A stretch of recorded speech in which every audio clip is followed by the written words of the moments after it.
अस्सलामुअलैकुम everyone, welcome to my YouTube channel digital Kashmaila. मैंने अपने यूट्यूब चैनल का नेम साइक स्टूडेंट से चेंज करके डिजिटल कश्माइला रखा है, so you don't need to confuse. और आप लोग मेरे लिए साइक स्टूडेंट्स थे और अभी भी हैं। मैं दूसरे सब्जेक्ट्स में भी बता चुकी हूँ। हर सब्जेक्ट्स के स्टूडेंट्स जो होते हैं वो न्यू होते हैं, इसलिए मैंने कहा यहाँ पे भी बता दूँ। तो ये साइक स्टूडेंट ही यूट्यूब चैनल है, वही है, उसी के लेक्चर्स हैं।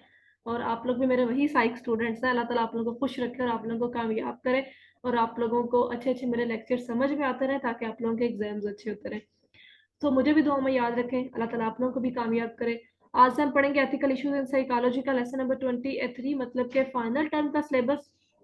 मिड टर्म का सिलेबस में ज्यादातर अपलोड नहीं करती क्योंकि उसकी रीजन ये होती है कि उसमें व्यूज जो होते हैं वो बहुत कम होते हैं।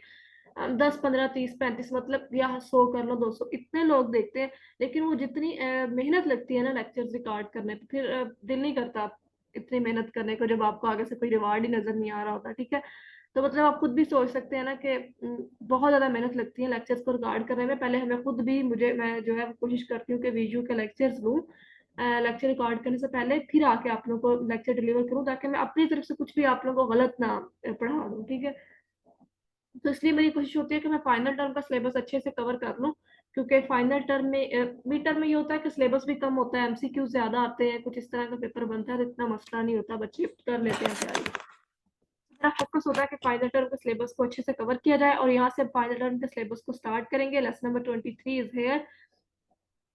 हमने देखना है कि जो डिफरेंट रिकॉर्ड्स होते हैं, जो हम पीछे पढ़ के आए हैं, इन सारे लेक्चर्स में आप लोगों ने पढ़ा होगा कि जो भी क्लाइंट के रिकॉर्ड्स होते हैं उनको कैसे हैंडल किया जाता है। ठीक है, उसको कैसे दूसरों तक, जो भी डिफरेंट लोग आगे हम पढ़ेंगे, किस तरह एक्सेस दी जाती है उनके रिकॉर्ड्स को, उनकी पर्सनल इंफॉर्मेशन को किस तरह शेयर किया जाता है, उनकी कॉन्फिडेंशियलिटी को किस तरह सेव किया जाता है। ठीक है, सबसे पहले फाइनेंशियल रिकॉर्ड्स।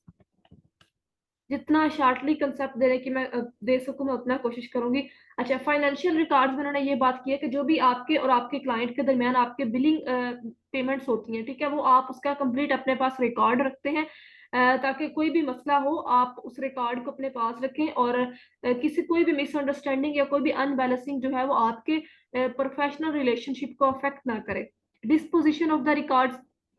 समटाइम ऐसा होता है कि मतलब जो क्लाइंट का जो रिकॉर्ड होता है वो client records are accorded special treatment in times of transition, separation from work, relocation and death.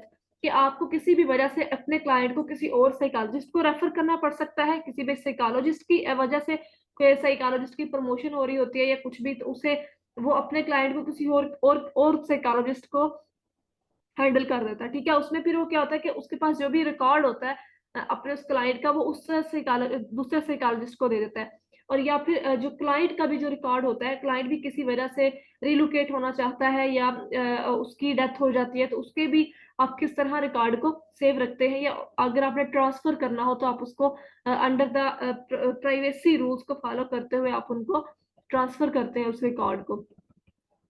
Access to records and personal information. अब इसमें क्या होता है कि आप हमने किसी की भी पर्सनल जो क्लाइंट की इंफॉर्मेशन होती है, किसी को अगर हमने एक्सेस देनी है, तो वो हम किस वजूहात की बेस पर दे सकते हैं। या तो हमें कोई लीगल ऑब्लिगेशंस करने हो, या कोई मतलब आप अपनी याददाश्त के लिए, मेमोरी के लिए आप क्या करते हैं कि उसको आप रिकॉर्ड के तौर पर अपने पास रखते हैं, या किसी दूसरे प्रोफेशनल से आप कम्युनिकेट करना चाहते हैं अपने क्लाइंट के बारे में, आप उससे कुछ इन्फॉर्मेशन लेना चाहते हैं, गाइडलाइंस लेना चाहते हैं, और कोई भी इंपॉर्टेंट डाटा की अवेलेबिलिटी को आपने तैयार करना हो, या डॉक्यूमेंटेशन का मसला हो, या जो भी इस तरह की रीजन होती है, इसके बेस पे आपके पास क्या होता है कि आपके पास रिकॉर्ड सारा मौजूद होता है और कॉन्फिडेंशियल मटेरियल पे वो मुश्तमिल होता है सारा रिकॉर्ड। और जितनी आप कोशिश करते हैं कि आप उसको प्राइवेट लेवल पर रख के उसके साथ उसको ट्रांसफर कर सकें, शेयर कर सकें, जितना जरूरी है उस हद तक। इसमें कुछ साइकोलॉजिस्ट के जो इश्यूज भी होते हैं जो उन्होंने एड्रेस किए हुए हैं कि क्लाइंट्स के जो इन्फॉर्म्ड कंसेंट है, ठीक है, वो उसके उसके प्रोसेस को सिक्योर करना चाहिए। और उसमें जितनी भी इंफॉर्मेशन है और जो भी मतलब उस तक एक्सेस लेना चाह रहा है, उसके कोई भी क्लेम या कोई भी सर्कमस्टांसिस ऐसे आ जाते हैं जिसकी वजह से आपको उसकी इंफॉर्मेशन को शेयर करना पड़ जाता है। और या फिर आप किसी भी टीचिंग या रिसर्च पर्पस के लिए क्लाइंट का जो रिकॉर्ड है वो शेयर करना चाह रहे हैं, तो आप उसकी रिकॉर्डिंग या फोटोग्राफिक मटेरियल को इस्तेमाल कर सकते हैं। लेकिन फिर से वही बात के क्या करना है कि उसकी प्राइवेसी को, उसकी कॉन्फिडेंशियलिटी को किसी भी तरह हमने ब्रीच नहीं करना।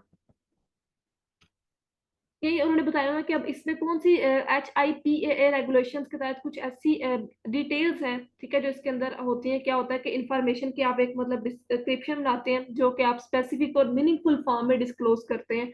उसमें प्रॉपर उसकी नेमिंग और स्पेसिफिक आइडेंटिफिकेशन होती है पर्सन की, और उसमें डेट होती है कि किस डेट को ये रिकॉर्ड्स जो था वो स्टार्ट हुआ, या सारी उसमें जितनी भी डेट्स होती है जैसे जो नोट किए जाने वाली होती हैं उन्हें नोट करते हैं, और बकायदा उसके ऊपर सिग्नेचर होते हैं। तो मतलब वो पूरा डॉक्यूमेंट जिसमें आपने रिकॉर्ड किया, रिकॉर्ड होता है हमारे आपके पास, वो मतलब एथोराइज डॉक्यूमेंट्स होते हैं। वो कि ऐसे आम से डॉक्यूमेंट्स नहीं होते कि जिन्हें आप जिससे मर्जी शेयर कर दें और जैसे मर्जी आप उन्हें बना लें।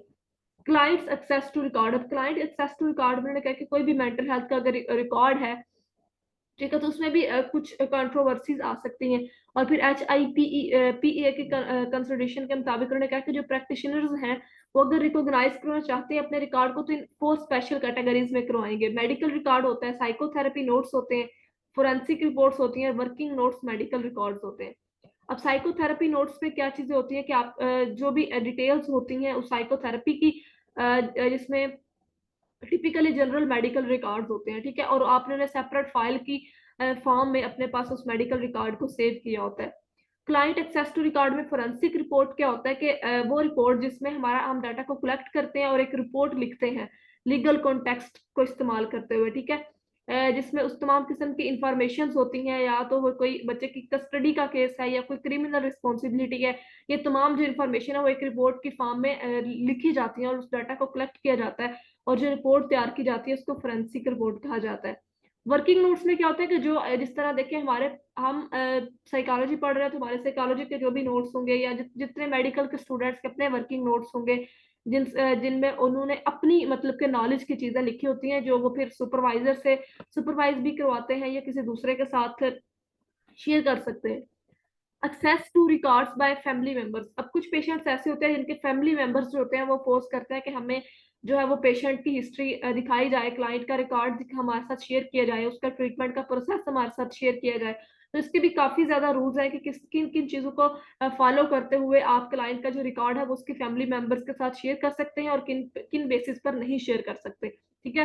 लेकिन वही बात आ जाती है कि प्राइवेसी और कॉन्फिडेंशियलिटी की बेस पर आप जो है वो फैमिली के साथ रिकॉर्ड को शेयर करते हैं। एक्सेस टू एडल्ट रिकॉर्ड, इसमें उन्होंने क्या बात की हुई है कि जो भी पर्सन होता है, जो अडल्ट होता है, ठीक है, वो अपनी फीलिंग्स, अपनी थॉट्स, अपने एक्सपीरियंस और अपने बिहेवियर्स को बिना किसी खौफ के जो है वो अपने थेरेपिस्ट के साथ शेयर करते हैं, क्योंकि उसे पता होता है कि ये किसी थर्ड पार्टी के साथ मेरी इन्फॉर्मेशन को शेयर नहीं करेगा, ठीक है, अनलेस कि वो उसकी फैमिली मेंबर्स के साथ भी शेयर नहीं करता। अगर उसको क्लाइंट मना करता है कि आपने किसी के साथ भी मेरी इन थॉट्स को, मेरी इन फीलिंग्स को शेयर नहीं करना, ठीक है। तो यही तक था हमारा लेसन नंबर 23। आई होप कि आप लोगों को समझ आया होगा। बहुत इजी से और कंसेप्चुअल से लेक्चर्स हैं, मैं कोशिश करूंगी जितना आप लोगों को कंसेप्ट क्लियर करवा सकूं। बाकी जो थ्योरी होती है, जब आप इसे रिवाइज, जब आपको कंसेप्ट क्लियर हो जाता है ना, फिर जब आप थ्योरी की रिवाइज करते हैं तो थ्योरी की भी समझ आ जाती है। लेकिन फिर भी कुछ समझ नहीं आता तो आप लोगों के पास ऑप्शन होता है कि आप VULMS के पोर्टल पर जाके भी आप उन्हें, मतलब जहाँ पे आपको लेक्चर्स दिए होते हैं, आप यहाँ से, अगर आपके पास टाइम कम होता है तो आप यहाँ से आके लेक्चर्स लेते हैं, हमारे शॉर्ट लेक्चर्स, ठीक है। उसके बाद अगर आप लोगों को कुछ समझ नहीं आता, आप लोग हमें कमेंट बॉक्स करके पूछे, ठीक है। अगर हमसे रिप्लाई नहीं मिलता है, क्योंकि देखिए जितनी रिस्पॉन्सिबिलिटी टीचर्स आपको आपकी समझते हैं ना, उतनी हम तो नहीं समझते, ठीक है। अगर हम हमसे कभी नहीं भी होता आप लोगों का कमेंट का रिप्लाई, या हो भी सकता है कि कोई आप ऐसा क्वेश्चन करें जो मुझे भी ना पता हो, ठीक है। मैं को ये नहीं कह रही कि मैं सीधी सी बात कर रही हूँ कि हो सकता है कि आप कुछ ऐसा क्वेश्चन करते हैं जो मुझे ना पता हो, ठीक है, मैं आपको उसका रिप्लाई ना कर सकूं। आपके पास ये ऑप्शन होता है कि आप अपने लेक्चर्स पे जाके नीचे कमेंट करके टीचर्स को क्वेश्चन पूछ सकते हैं और वहां पे आपको रिप्लाई मिलता भी है। तो आप टाइम कम होने की बेस पर अगर यहाँ से आकर लेक्चर ले भी रही हैं, यहाँ से जब आपको कंसेप्ट क्लियर हो जाता है तो कुछ जो क्वेश्चंस आपके माइंड में राइज होते हैं वो, ठीक है, आप जाए अपने LMS पे जाके टीचर से पूछे, ठीक है, ताकि आपकी वहां भी प्रेजेंस बनी रहे। तो लास्ट भी मेरी रिक्वेस्ट, मेरे चैनल को लाइक करें, शेयर करें, सब्सक्राइब करें। मिलते हैं नेक्स्ट लेक्चर में। अपना ख्याल रखिएगा। खुदा हाफिज।